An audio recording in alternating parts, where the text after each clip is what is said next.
자, 말씀의 제목을 따라하겠습니다. 모함받는 성도의 노래. 예. 사람은 홀로 살 수 없습니다.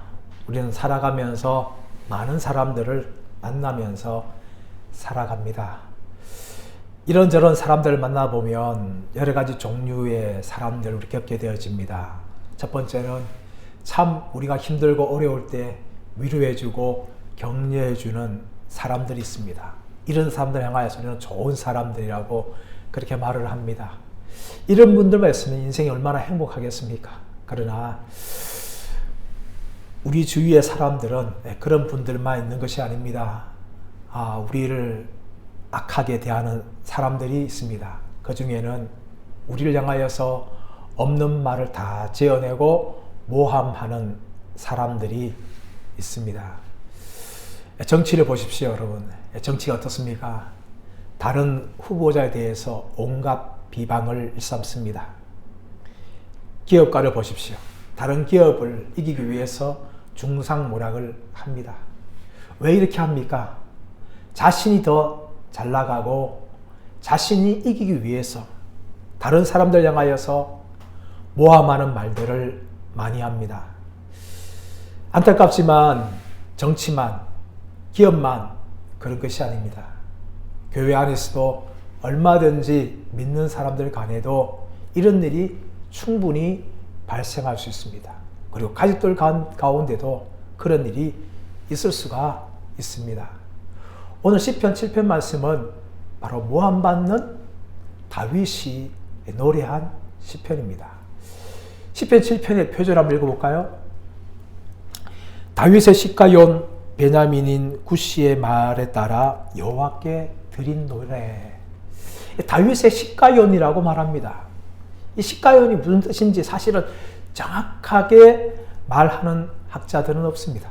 학자들의 의견을 크게 두 가지로 나누면, 하나는 감정을 따라 부르는 노래라는 의미를 말한다는 것입니다. 다른 사람들로부터 모함받고 비방당하면 얼마나 감정이 힘듭니까? 얼마나 아픕니까? 그런 심정을 가지고 이 노래를 불러라 한다는 것입니다. 또 하나는 무엇인가 하면 무질서한다는 것이죠. 이 시편 7편 말씀은 다른 시편과 달리 안정적이지 않습니다. 굉장히 요동칩니다. 모함받을 때에 사람의 감정은 안정적이지 않습니다. 굉장히 요동치지요. 무질서합니다. 그런 상태로 이 노래를 불러라 하는 의미를 가지고 있다라고 학자들은 크게 두 가지로 설명을 합니다. 아마 그 정도의 의미가 되지 않을까요? 더 나아가서 이 시편 표제를 보게 되어지면 베냐민인 구시로부터 모함당할 때 부른 노래다. 베냐민인 구시와 사실은 이 다윗과의 관계는 성경에 정확하게 나오고 있지 않습니다. 이 사람이 누군지는 여기에만 나와요. 사무엘상하 보면 다윗과 관련된 이야기를 기록하고 있는데 전혀 이 베냐민인 구시가 나오고 있지 않습니다. 하지만 다윗은 베냐민인 구시에 의해서 굉장히 심한 공격과 모함을 당한 것으로 볼 수 있습니다. 그러므로 이 시편 7편을 통해서 베냐민 구시의 말에 따라 부르는 노래다라고 시편 표제가 기록되어져 있는 것입니다. 그런데 이 베냐민 구시가 또 다른 학자들에 의하면은 아마 시므이가 아닌가. 다윗이 압살롬의 반역 때에 예루살렘 성을 버리고 도망갔을 때에 시므이가 나와서 다윗을 향하여 저주받은 자다, 그렇게 모함했던 것처럼 아마 시므이가 아닐까라고 추측하는 학자들도 있습니다. 하지만 시므이인지 아닌지는 정확하게 알지 못하지만 다윗은 이 베냐민 사람 구시에 의해서 굉장히 심한 모함을 당하였기 때문에 그의 아픈 마음을 가지고 하나님을 향하여 노래하는 것을 우리가 볼 수 있습니다. 다윗은 어떻게 노래합니까? 1절 말씀 보시면 여호와 내 하나님이여 라고 하나님께 비하고 있습니다. 1절 말씀 읽죠? 여호와 내 하나님이여 내가 주께 비하오니 나를 쫓아오는 모든 자들에게서 나를 구원하여 내소서. 다윗은 사람에게 피하는 것이 아닙니다. 하나님께 피하면서 여호와 내 하나님이여 여러분, 다윗에게 여호와 하나님은 다윗에게 내 하나님이었습니다. 다윗이 목동으로서 양을 지킬 때에도 하나님은 다윗에게 내 하나님이었습니다. 골리앗과 싸울 때도 하나님은 다윗에게 내 하나님이었어요. 사울로부터 13년 동안 쫓김을 당할 때에도 여호와 하나님은 다윗에게 내 하나님이었어요. 압살롬에 의해서 예루살렘 성을 버리고 도망갈 때에도 여호와 하나님은 다윗에게 내 하나님이었습니다. 이런 성경에 보시면 이 여호와 하나님을 향하여서 내 하나님으로 삼은 사람들의 많은 이야기가 나옵니다. 아브라함이 그랬고, 이삭이 그랬고, 다윗이 그랬고, 또 오늘 성경에 나오는 다윗도 그랬습니다. 이런 수많은 믿음의 사람들이 바로 하나님을 향하여서 내 하나님이여 라고 부릅니다. 그렇다면 이 하나님은 저와 여러분에게 어떤 하나님이십니까? 다윗처럼 여호와 내 하나님이여, 이런 고백은 누가 할 수 있습니까? 오늘날 예수 그리스도로 말미암아 하나님을 아버지로 삼은 모든 성도들이, 저와 여러분들이 하나님을 향하여서 내 하나님이여, 이런 소리로 하나님을 향해 부를 수 있는 자격이 있다는 것을 믿으시기를 축원합니다. 그러므로 우리는 기도할 때에 하나님을 향하여 내 하나님이여 부르야 되며, 그 하나님께 우리의 문제들을 가지고 나가야 합니다. 다윗이 베냐민 사람 구시에서 모함당할 때에 다윗은 사람을 찾아가지 않았습니다. 자신의 억울함을 말하지 않았어요. 또 구시를 찾아가지고 네가 뭔데 나에게 이렇게 하냐 하면서 따지지도 않았습니다. 다윗은 어떻게 합니까? 하나님을 향하여서 여호와 내 하나님이여, 내가 주께 피하나이다, 이렇게 노래하고 있습니다. 사랑하는 여러분, 우리는 어떻습니까? 우리가 억울한 일 당할 때에 우리는 어떻게 반응을 하고 있습니까? 다윗처럼 하고 있습니까? 아니면 나의 억울함을 가지고 사람들에게 찾아가서 네가 어떻게 나한테 이렇게 할 수 있느냐, 우리의 억울함을 말합니까? 또 그 사람을 향하여 따집니까? 또 분노합니까? 불평합니까? 우리는 어떻게 반응을 하고 있습니까? 오늘 다윗은 이 베냐민 사람 구시에 의해서 공격당할 때에 사람을 찾아가지 않았습니다. 오직 하나님께 나아가서 자신의 이 어려움들을 이야기합니다. 하나님께만 피합니다. 그리고 나와서 자신이 당하고 있는 상황이 얼마나 어려운지에 대해서 다윗은 고백합니다. 우리 2절 말씀 볼까요? 건져낼 자 없으면 그들이 사자같이 나를 찢고 뜯을까 하나이다. 여러분, 지금 다윗의 상황이 어떤 상황입니까? 모함을 받는데 마치 어떤 상황입니까? 사자같이 나를 찢고 뜯는 상황이라고 말합니다. 그럼 사자가 어떤 동물입니까? 밀림의 왕 아닙니까? 이 사자는 짐승을 쫓아가다가 짐승을 목을 물거나 다리를 물으면 절대 놓지 않습니다. 다리를 부러뜨리든지 아니면 목을 물었으면 그 목을 꽉 물어가지고 아예 숨이 멎을 때까지 놓아주지 않습니다. 얼마나 무시무시한 동물이 사자입니까? 지금 베냐민 사람 구시가 다윗을 모함하는데 마치 다윗을 죽이려고 지금 사자처럼 자신을 향해 공격하고 물고 뜯고 있다라고 말하고 있습니다. 이런 상황 때에 다윗은 하나님께 피하면서 여호와 내 하나님이여 라고 하나님께 도움을 구합니다. 우리 살아가면서 참 상처를 많이 입어요. 우리 주부들 같은 경우 어떻습니까? 음식을 하다가 칼로 두부를 썰고 감자를 썰다 보면 자칫 잘못해가지고 그 칼에서 손가락이 베이지 않습니까? 또 뜨거운 음식을 끓이다 보면 그 음식 때문에 약간의 화상도 있지 않습니까? 또 길을 걸어가다가 넘어져서 차근상도 있고요. 우리는 살아가면서 참 많은 상처를 입습니다. 그런데 이런 상처들은요, 요즘 얼마나 좋은 약들이 많이 나와 있습니까? 치료하면 조금 시간이 걸릴 수 있지만 깨끗하게 원상복구됩니다. 근데 여러분, 이런 상처들은 시간이 지나면 조금 남을 수 있지만 깨끗하게 치유받지만 사람들의 말에 의해서, 모함에 의해서 당하는 상처들은 정말 쉽게 지워지지 않습니다. 우리 마음에 정말 억울함이 있고요. 우리 마음에 정말 깊은 분노와 그 마음의 상처가 남아있어요. 그 상처 때문에 어쩌면 그 사람들은 평생 그 속앓이 하면서 그렇게 살아가는 사람들도 많습니다. 그것이 사람들 위해서 말이나 모함의 공격에 의해서 받는 우리 마음의 상처예요. 여러분, 그 상처를 가지고 우리는 어떻게 반응합니까? 때로는 그 말 때문에 낙심합니다. 칭찬 우리를 살리지만 이렇게 모함하는 말들은요, 우리를 낙심케 해요. 절망케 해요. 내가 인생 잘못 살았나? 그렇게 생각할 정도까지 마음에 드는 거죠. 더 나아가면요, 불신이 생깁니다. 이제는 내 저 사람 못 믿겠어. 내가 믿을 사람이 어떻게 이럴 수가 있나? 나의 뒤통수를 칠 수 있나? 이 사람들에 대한 불신까지 생깁니다.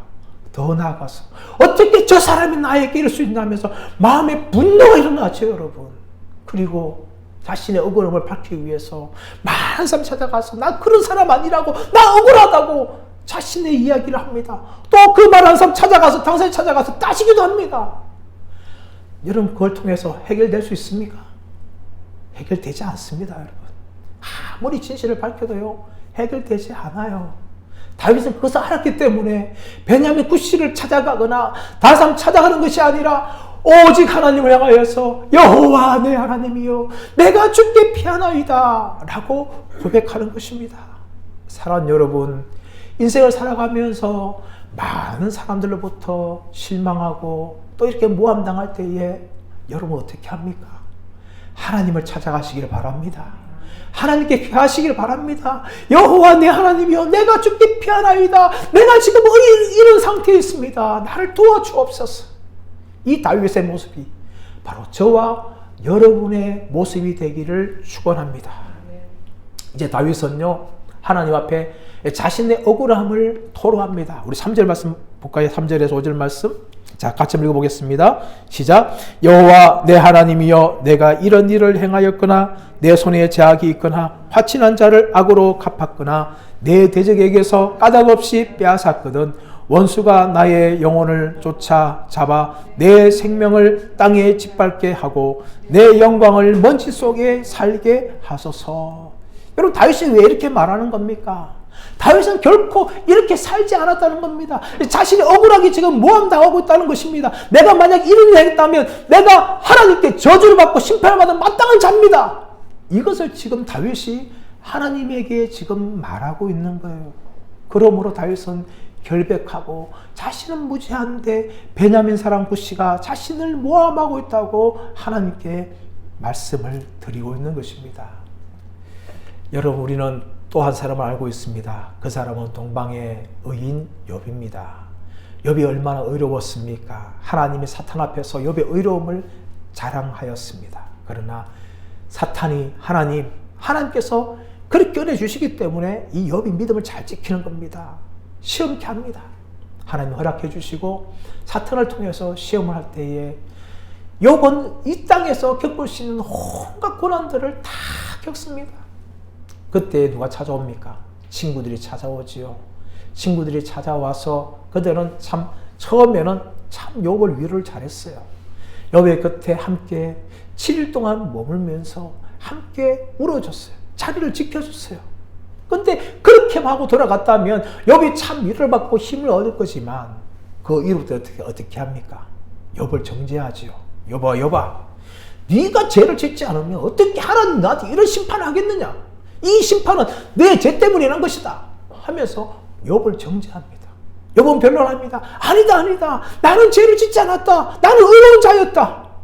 그렇게 변론하지만 욥의 세 친구는 계속해서 욥의 죄에 대해서 공격을 하고 욥에게 회개를 하라고 그렇게 말합니다.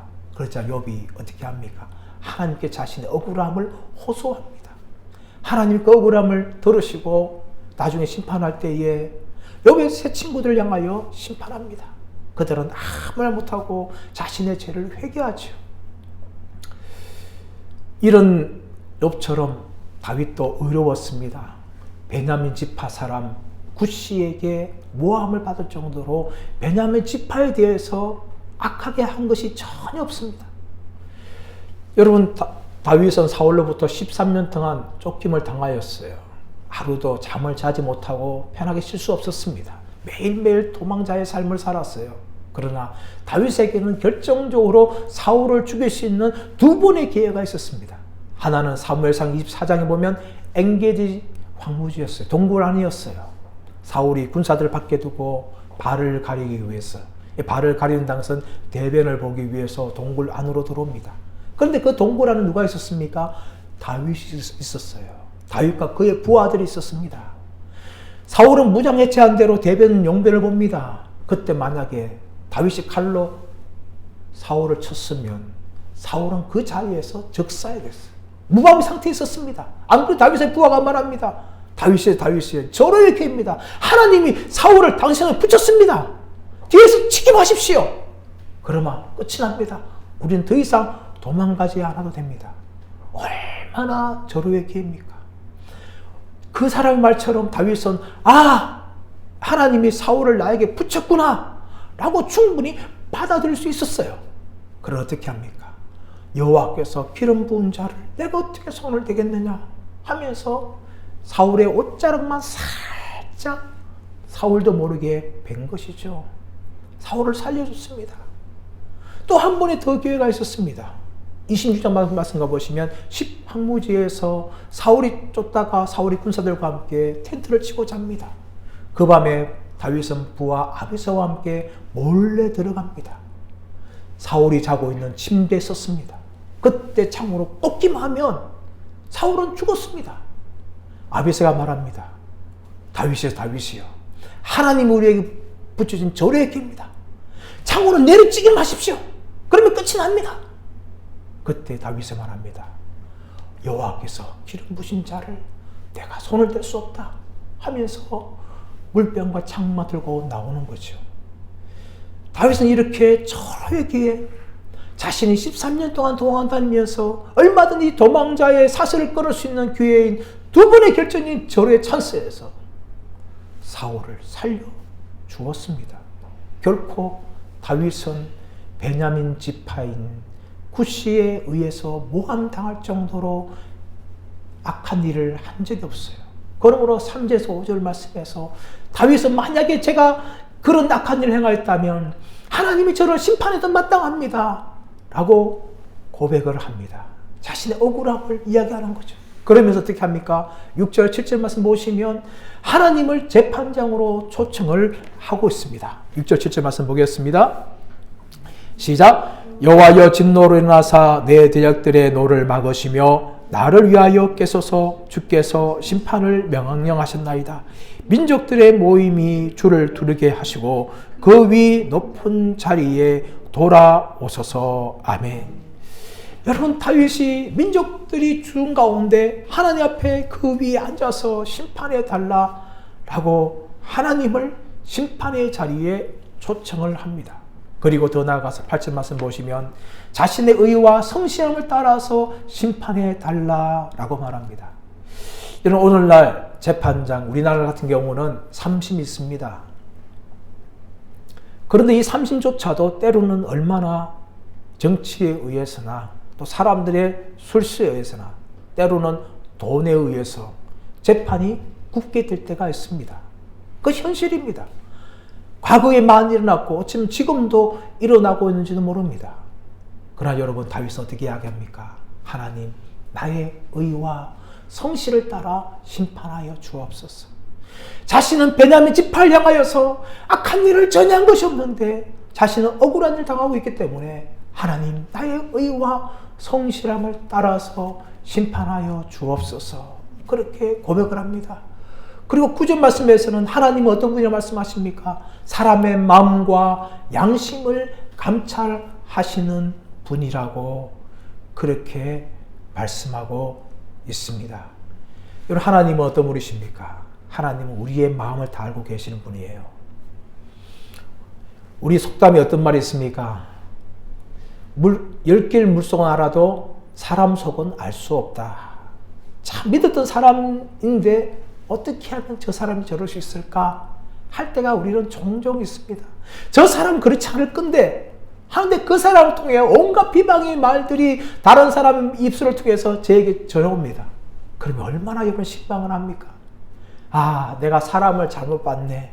잘못 봤어. 여러분, 그것이 우리 인간이에요. 우리 인간은요, 사람을 알 수 없어요. 그 사람의 마음이 뭐가 들었는지 우리는 전혀 알지 못합니다. 안다고 했지만은 나중에 보면 속아버려요, 여러분. 뒤통수 맞습니다. 그게 지금 사람이에요. 그런데 하나님은 어떤 분이십니까? 사람의 마음과 양심을 감찰하시는 분이라고 그렇게 말하고 있습니다. 그러므로 다윗은요, 하나님을 초청하고 있는 거예요. 의와 성실을 따라 심판하시고 사람의 마음과 양심을 감찰하신 그 하나님이 자신을 심판해달라고 그렇게 하나님을 초청하고 있어요. 그러면서 그 심판자 하나님께서 이제 다윗을 향하여 자신을 구원해 주실 것이라는 소망을 고백을 합니다. 우리 10절 말씀 볼까요?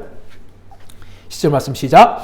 나의 방패는 마음이 정직한 자를 구원하시는 하나님께 있도다. 다윗은 오직 하나님이 자신의 방패라고 말합니다. 자신처럼 의와 성실을 가지고 있는 사람을 향하여서 하나님 방패가 되어주신다. 그렇게 말하고 있는 것이죠. 그리고 11절 말씀 가보십시오, 여러분. 하나님은 의로우신 재판장이시며 매일 분노하시는 하나님이시로다. 하나님은 의로우신 재판장이에요, 여러분. 레위기 19장 15절 말씀 보시면 하나님 말씀합니다. 너희가 재판할 때에 불의를 행하지 말며 가난한 사람이라고 두둔하지 말고 부자라고 편들지 말고 오직 공의로 재판하라. 그렇게 말합니다. 여러분, 하나님께서는 어떻게 말합니까? 가난한 사람이라고 편들지 말라는 거예요. 부자라고 편들지 말라는 거예요. 가난한 사람 불쌍하다고 그렇게 생각하면서 편들지 말라는 거예요. 가난한 사람도 죄 지으면요, 그 죄에 대한 합당한 심판을 받아야 됩니다. 부자도 마찬가지예요. 부자고 힘이 큰 사람이라 편들지 말고 그 사람이라도 죄를 범한다면 공정하게 재판하라. 이것이 하나님의 말씀입니다. 하나님은 의로우신 분이세요. 우리의 모든 것을 아시고 정확히 판단하시고 그렇게 심판하신 분입니다. 약한 사람이라고 해서 편들어서 살려주고 부자라고 해서 편들어 살려주고 그런 것이 아니라 가난한 사람이든 부자든 모두가 다 하나님의 의로우심 앞에 서고 그의 죄에 대해서 심판을 받으시는데 그 하나님은 죄에 대해서 매일 분노하시는 하나님이라고 말씀합니다. 여러분, 이 부분이요, 우리는 참 받아들이기 어려워해요. 많은 사람들이 하나님에 대해서 하나님은 사랑의 하나님이다 라고 말합니다. 여러분, 그것은요, 우리 인간이 만들어낸 하나님 상이에요, 여러분. 성경은 그렇게 말하고 있지 않습니다.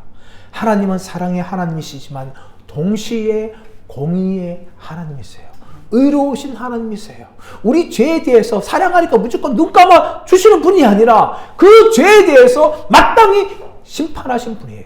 죄에 대해서 분노하시는 하나님이세요. 진노하십니다, 여러분. 그런데 오늘날 많은 성도들이 여러분, 하나님은 사랑의 하나님으로만 생각하고 하나님의 공의, 하나님의 진도에 대해서는 두려워하지 않습니다. 여러분, 이것은 굉장히 하나님에 대해서 오해하는 것이고 우리 마음에서 잘못 만들어낸 하나님이에요. 하나님은 사랑의 하나님이시고 하나님은 공의의 하나님이신데 그 사랑과 공의가 어디에 나타났습니까? 십자가에서 나타난 거예요.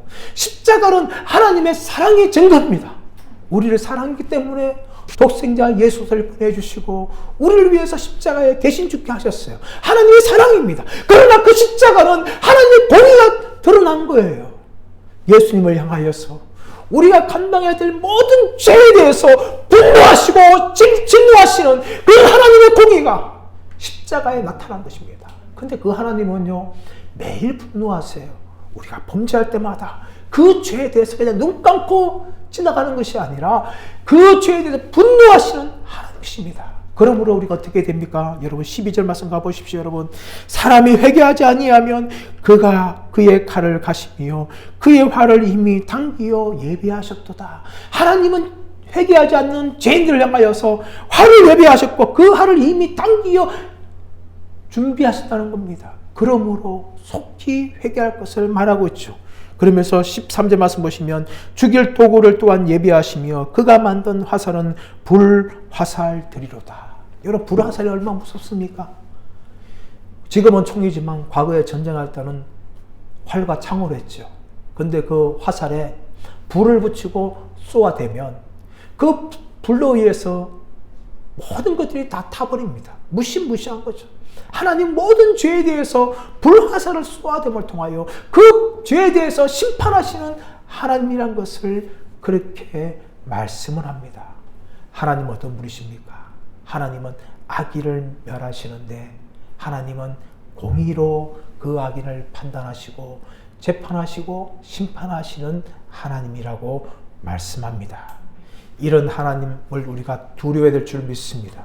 하나님을 사랑의 하나님을 믿고 따라가야 되지만 하나님은 매일 분노하시는 공의로우신 하나님임을 믿고 우리는 죄짓기를 두려워하고 하나님과 동행하는 복된 삶 살아가시기를 간절히 바랍니다.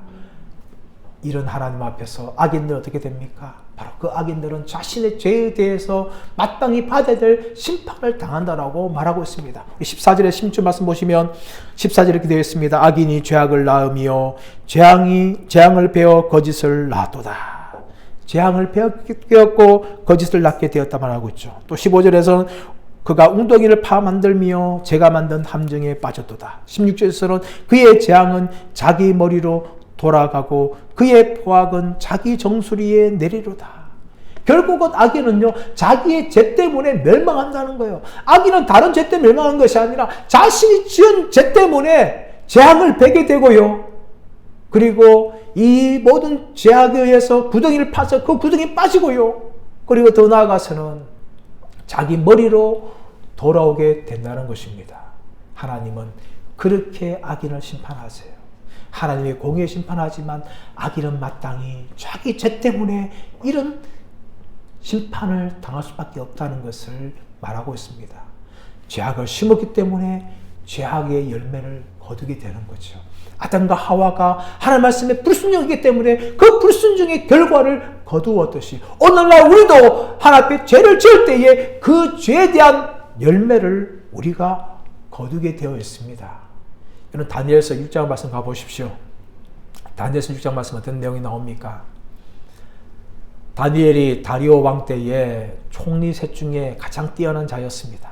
그러자 이 다니엘을 온갖 사람들이 모함합니다. 거짓을 살펴보아도 없고 아무 허물도 찾을 수가 없어요. 그래서 다윗을 멸망시키기 위해서 다리오 왕에게 한 가지 법을 만들게 합니다. 그 법은 무엇입니까? 다리오 왕의 신상 외에 다른 신을 향하여서 기도하고 절하는 자를 사자굴에 넣겠다. 이런 법을 만든 거예요. 다니엘 그것을 알았습니다. 그러나 그는 집으로 돌아가서 매일 하는 것처럼 예루살렘의 창문을 열고 하루 3번 무릎을 꿇고 하나님 앞에 기도하였습니다. 여러분, 그것을 원수들이 보았어요. 다리오 왕에게 모함을 합니다. 왕이여, 왕이여. 다니엘이 왕이 정한 법을 어겼습니다. 마땅히 그는 사자굴에 넣어야 합니다. 하면서 다니엘을 고소를 하였습니다. 왕이 다니엘을 부릅니다. 다니엘은 사실이냐? 예, 사실입니다. 할 수 없이 왕은 자신의 법에 따라서 다니엘을 사자굴에 넣습니다. 여러분, 그때 어떻게 되었습니까? 하나님이 사자 입을 봉하게 되었어요. 얌전한 고양이처럼 만들었어요. 그 다음날 다리오 왕이 다니엘이 죽었는지 살았는지 확인하기 위해서 다니엘아, 다니엘아, 너의 살아계신 하나님이 너를 보호해 주셨느냐 하면서 큰 소리 부르니까 왕이여 만세수를 하옵소서, 나의 하나님께서 나를 보호해 주셨습니다 하면서 다니엘이 멀쩡하게 살아있는 것을 보았어요. 그것을 본 다리오 왕이 어떻게 합니까? 분노하면서 다니엘을 고소한 신하들을 당장 사자굴에 던져버려라 명령합니다. 그들이 땅에 닿기도 전에 사자가 그들을 움켜서 뼈를 으그러뜨리고 그를 잡아먹었습니다. 여러분, 하나님 어떤 분이십니까? 악인은 그 죄를 지은 만큼 그대로 다 받게 하시는 거예요. 다니엘을 살려주셨지만 다니엘을 고소했던 그 악인들을 하나님이 사자의 밥이 되게 하신 것이죠. 여러분, 하나님 어떤 분이십니까? 하나님은 이렇게 심판하신 분이에요. 갈라디아서 6장 7절 말씀, 스스로 속이지 말라. 하나님은 업신여김을 받지 아니하시하니 사람이 무엇으로 심든지 그대로 거두리라.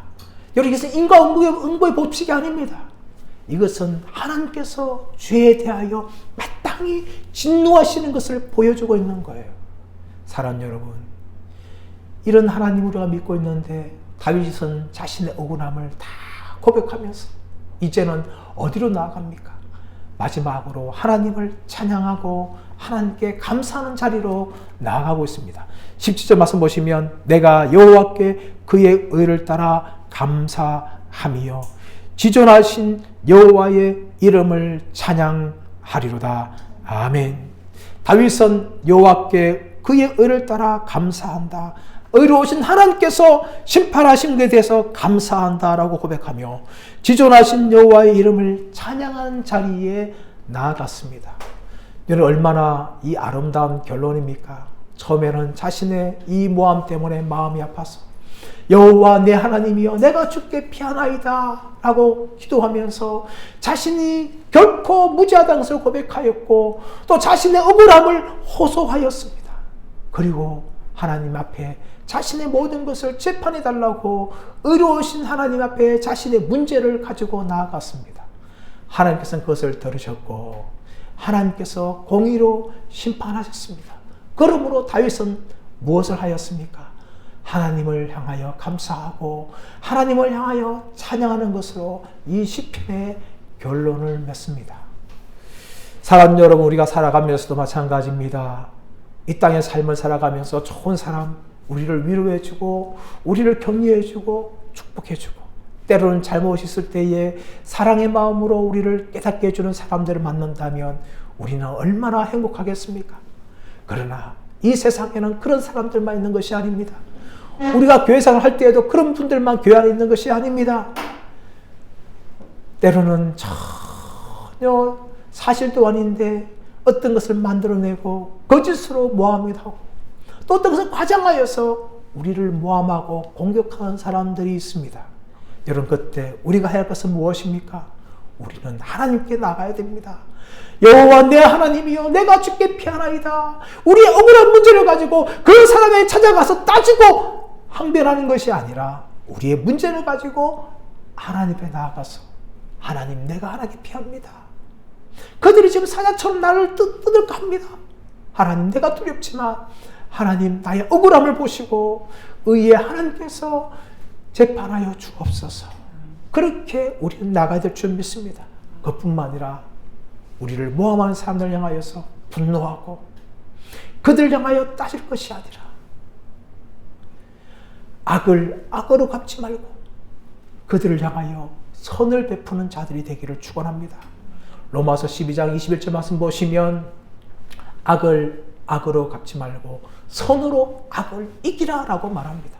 우리가 모함당할 때 우리는 다른 사람을 향해서 우리의 억울함을 말하고 저는 더 나쁜 인간이다 하면서 공격할 수가 있습니다. 그러나 여러분, 그것은 또 하나의 죄를 범하는 것뿐입니다. 선으로 악을 이기시길 바랍니다. 결코 악을 악으로 갚지 마시고 선으로 악을 이기시는 은혜가 있기를 축복합니다. 다윗이 그 길을 걸어갔습니다. 믿음의 사람들이 그 길을 걸어갔습니다. 그리고 예수님께서도 그 길을 걸어가셨습니다. 온갖 모함을 당하셨지만 예수님은 그들을 저주하지 않았습니다. 그들에게 자신의 잘못을 억울하다 말하지 않았습니다. 오직 의로 심판하실 하나님께 예수님께서 모든 것을 다 내려놓으셨습니다. 사랑하는 여러분, 우리도 그렇게 살아가기를 간절히 바랍니다. 수많은 사람들이 때로는 우리를 억울하게 하고 우리를 모함게 할지라도 끝까지 하나님만 바라보시는 저와 여러분들 되시기를 축원합니다. 그리고 선으로 악을 이기시기를 바랍니다. 사람으로 대하시고 그들이 회개할 수 있도록 눈물로 기도함을 통하여 그들도 하나님의 심판을 받지 아니하고 하나님께 용서와 긍휼을 입을 수 있도록 힘쓰시는 저와 여러분들 되시기를 예수님의 이름으로 축원합니다.